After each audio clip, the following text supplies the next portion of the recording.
We're back. We're back. This is take 2. My allergies are really bad. My brain's kind of foggy. We're going to try to make it through this. Look, the screen's already up. Look, this is evidence that I already tried to do this once, and it started off really badly. So we're going to try to go again. Yeah, we're in John chapter 11. Here we go. Now a certain man was sick, Lazarus of Bethany, the village of Mary and her sister Martha. It was the Mary who anointed the Lord with ointment. That's in the next chapter, and wiped his hair with her feet, whose brother Lazarus was sick. So the sisters sent to him, saying, Lord, behold, he whom you love is sick. But when Jesus heard this, he said, the sickness is not the end in death. The sickness is not to end in death, but for the glory of God, so that the Son of God may be glorified in it. Now Jesus loved Martha and her sister and Lazarus. So when he heard that he was sick, he stayed 2 days longer in the place where he was.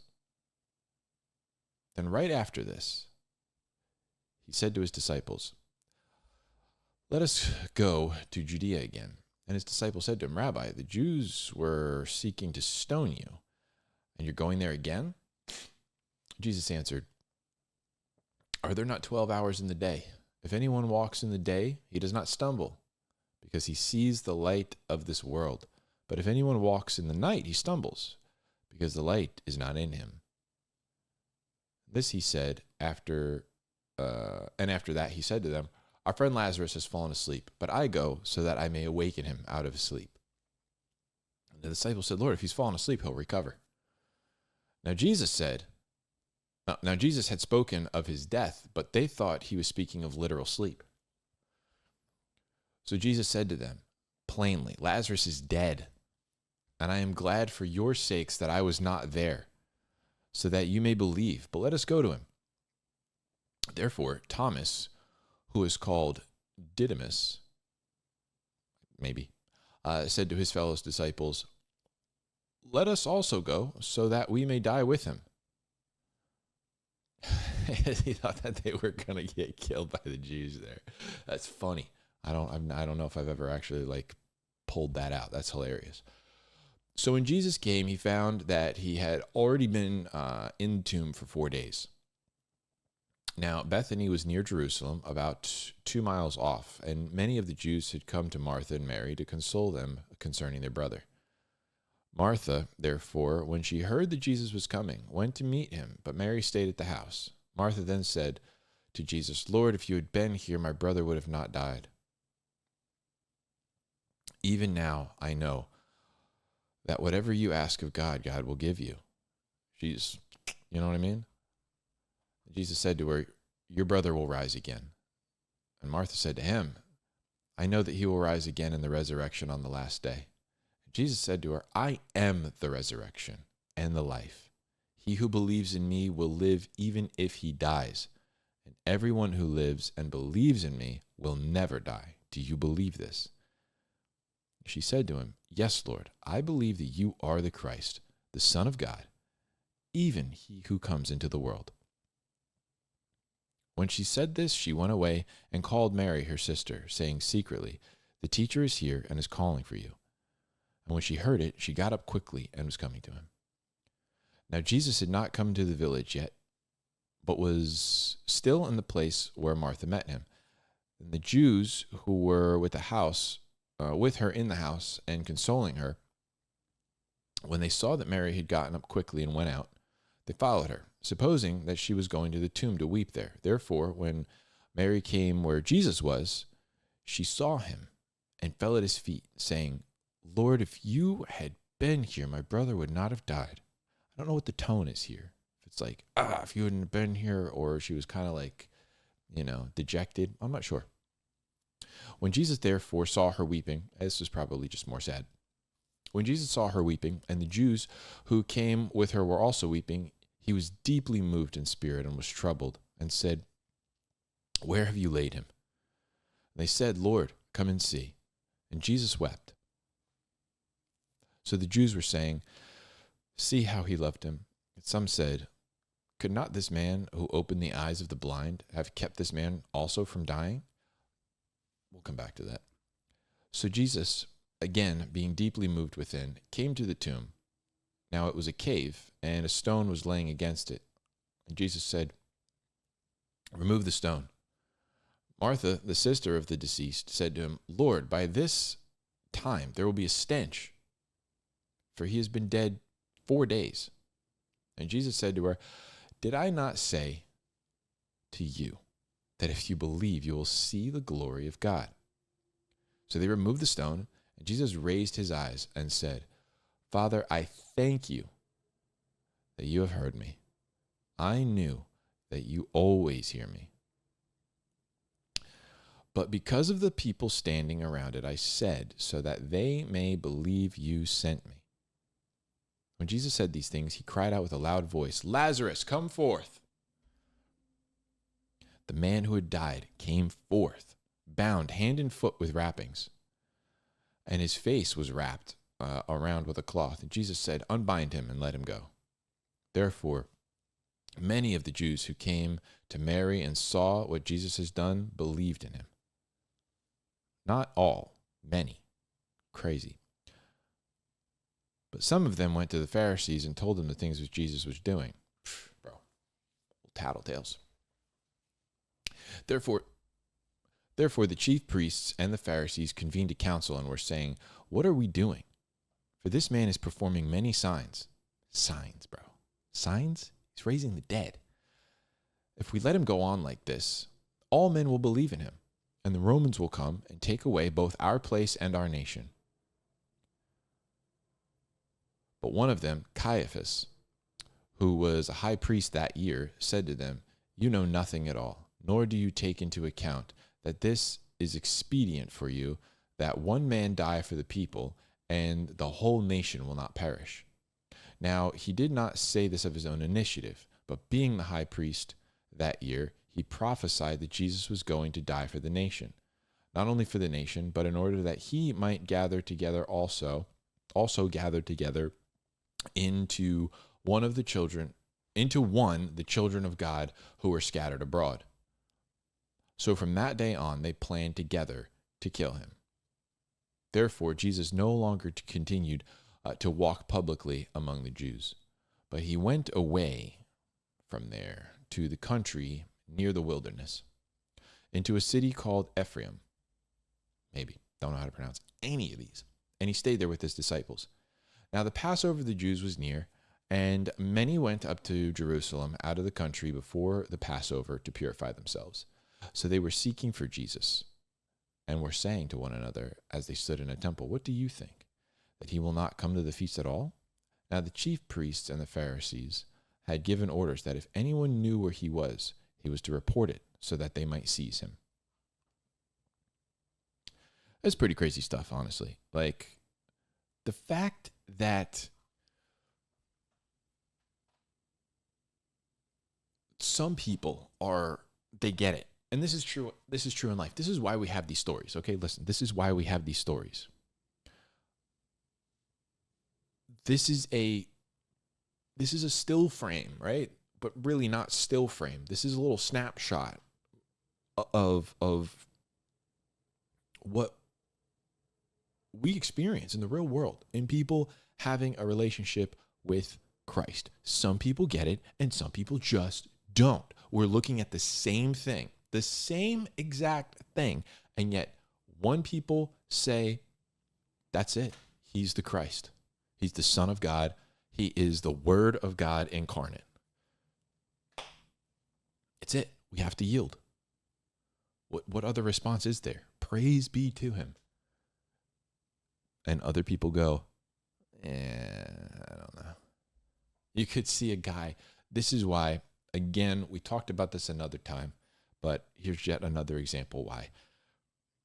He's not going to come to every single generation, every single people across the world, and perform special signs just to convince you, because odds are you're one of these people that could see someone raised from the dead and then go report him to the authorities.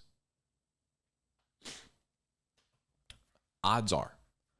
if the events that have transpired in your life already to get you to the point where you are, or the horrors that you have survived and made it through by his mercy, he does not spare you from everything, and maybe not spare you from most things, but he does get you through it. And he does get you to a point where now you're exposed to the word, or you're exposed to the hope, you're exposed to the truth. And you may have nightmares in your past.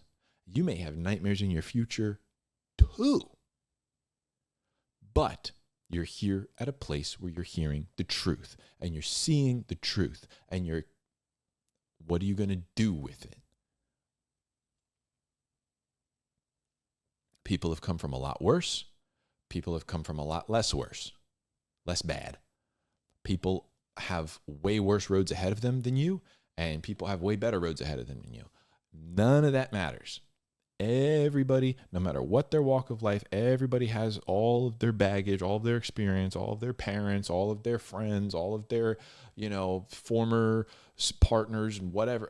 Everybody's got all the baggage, and we come to the cross, and some people lay their baggage and all that pain and anguish and fear and anxiety, and we lay it at the cross and we let it die with Jesus. And we go on to hope. And others take that baggage,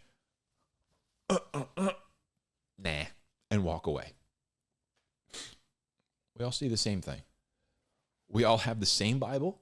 We all see the 60,000 something cross references that are in it. We all know that there's never been anything archaeologically inconsistent or historically inconsistent with the Bible. We all know that. Everybody knows it. Anybody who you can just Google search. You can ask ChatGPT, hey, what concrete inaccuracies are with the Bible? And the best you're going to get is the age of some king, because it's worded weird between Chronicles and Kings, or between whatever. That's it. That's the best you're going to get.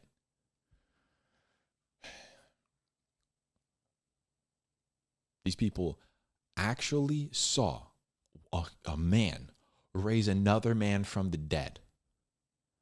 People beforehand, right? What Jesus had already done, already up to that point, had led everybody in the beginning of the story to believe, or a large group of people in the beginning of the story to believe. What we've read from chapter 1 all the way to chapter 10, we have not covered, because it's just not even written, but there's too much happening to even write about. They already believed that if he was there, he would have never died. So they're already coming in with that energy. And then he heals them.